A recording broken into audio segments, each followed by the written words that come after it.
আসসালামু আলাইকুম গাইজ, আজকে আমরা জানতে চলেছি বিশ্বের 5টি ধনী দেশ। তো বেশি কথা না বলে শুরু করছি আজকে ভিডিও। প্রথমেই 1 নম্বরে রয়েছে লুক্সেমবার্গ। ধনী দেশ হিসেবে গত বছর দেশটির অবস্থান ছিল তৃতীয়। এবার দেশটির অবস্থান শীর্ষে।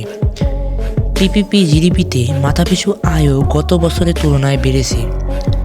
এবছরের আয় হলো $1,18,000, গত বছর যা ছিল $1,12,000। লুক্সেমবার্গ হলো ইউরোপের আরেক ট্যাক্স হ্যাভেন বা কর স্বর্গ। 2015 সালে প্রথম দেশটির মাথাপিছু আয় $1,00,000 অতিক্রম করে। এরপর আর তাদের পেছনে ফিরে তাকাতে হয়নি। তো গাইস, দ্বিতীয় নম্বরে রয়েছে সিঙ্গাপুর, যেটিকে আমরা কম বেশি সবাই চিনি। গত বছর চতুর্থ অবস্থানে ছিল দেশটি। এই বছর মে পর্যন্ত অবস্থান দ্বিতীয়। পিপিপি জিডিপিতে মাথাপিছু আয় $97,057।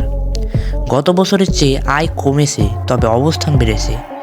গত বছর পিপিপি জিডিপিতে মাথাপিছু আয় ছিল $1,05,700। এশিয়ার অন্যতম করের স্বর্গরাজ বা ট্যাক্স হ্যাভেনের দেশ।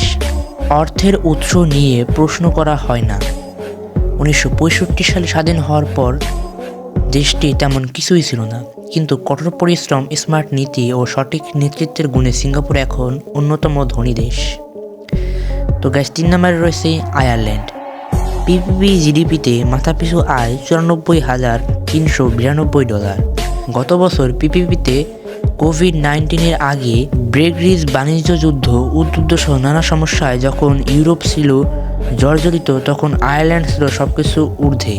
2019 সালে যখন ইউরোজোনের মাত্র 1.2% প্রবৃদ্ধি হয়েছিল, আয়ারল্যান্ডে হয়েছিল 5.9%। 4 নম্বরে রয়েছে কাতার। গত বছর গ্লোবাল ফিন্যান্সের তালিকায় শীর্ষে ছিল কাতার। 20 বছর ধরেই তারা শীর্ষ ধনী দেশের অবস্থান ধরে রেখেছিল, তবে এবার দেশটির অবস্থান চলে এসেছে চতুর্থে।